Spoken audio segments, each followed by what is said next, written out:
కానీ ఈ సందర్భంలో జరుగుతున్నటువంటి సందర్భంలో టీఆర్ఎస్ పుట్టిన తరువాత ఇంకొక 6 నెలలకు పార్టీ పెడదాం అనుకున్నప్పుడే ఒక చరిత్రకు శ్రీకారం చుట్టిండి కేసీఆర్. మీరందరూ కూడా మీరు తెలుసు, ఇది తెలంగాణ కోటి రత్నాల వీణ, తెలంగాణ జయబేరి అని మేము క్యాసెట్ రిలీజ్ చేసినాం. పార్టీ ఇంకా రాలేదు.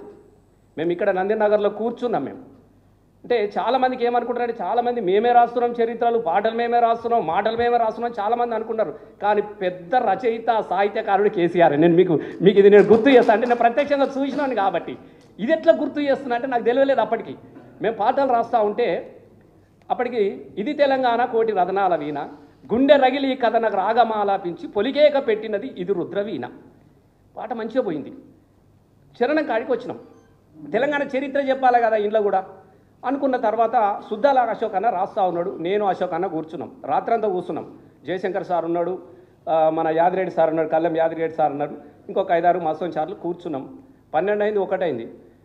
పల్లవిలో ఒక పదం మంచిగా నచ్చింది. పోషమ్మ బోనాల శివసత్తులాట మనసొంతమే కదా బతుకమ్మ పాట. ఇక్కడ దాకా వచ్చింది. ఇక ముంగటికి వెళ్తలేదు. ఎంత నాగలివాడి దాన్ని దునినా కూడా తిప్పుతుంది అప్ప ముందడికి పోతలేదు.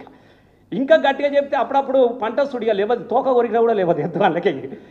ఇక తెల్లారుతుంది అయితలేదు. ఇక ఇప్పుడు వద్దు, మన బుర్రలు మంచిగా లేవు, పొద్దుగాల ఆలోచిద్దాం, మీరు పోయి పండుకోమన్నారు. మేము పడుకున్నాం. మళ్ళీ సార్ పొద్దున్నే ఏం యాదికి వచ్చిందేమో తప్పన చేద ఆగిండు. 8 గంటలే వచ్చిండు.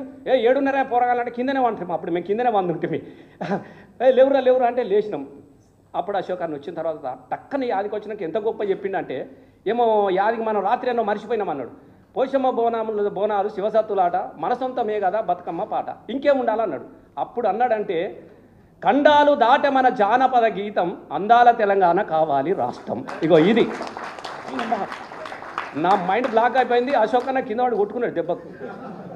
నిజం అంటే అశోక్ అన్న అప్పుడు ఎన్ని పాటలు టపటపా నేలమ్మ అంటే ఒక్కొక్కసారి ఎట్లా వస్తుంది అనడానికి మీకు చెప్తా ఉన్నాను. ఎంత సింపుల్గా చెప్పిండు. 2 మాటలలో తెలంగాణ సంస్కృతి వైభవం, తెలంగాణ ఆకాంక్ష అన్నీ 2 మాటలలో చెప్పించిండు.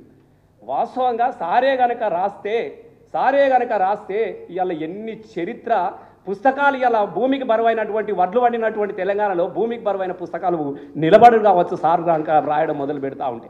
రాసే అవకాశం రాలేదు, సందర్భం రాలేదు అనుకున్నటువంటి పరిస్థితుల్లో.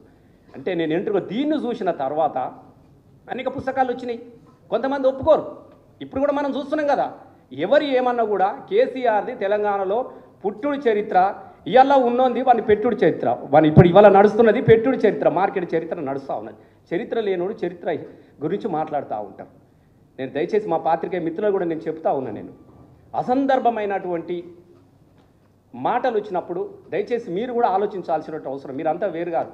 మేము తెలంగాణ ధూమ్ధామ్ చేస్తున్నప్పుడు మీరందరూ కూడా కొంతమంది మీసాలు కూడా రాలేదు, పిల్లగాళ్ళు కొత్తగా ఫ్రెష్గా వచ్చారు ఇట్లా తెలంగాణ ఉద్యమంలోకి. అంటే అప్పుడు అట్లా కాబట్టి ఓపికగా ఉన్న వాళ్ళు ఉన్నారు. వాళ్ళని చూస్తూ ఉంటే నిజంగా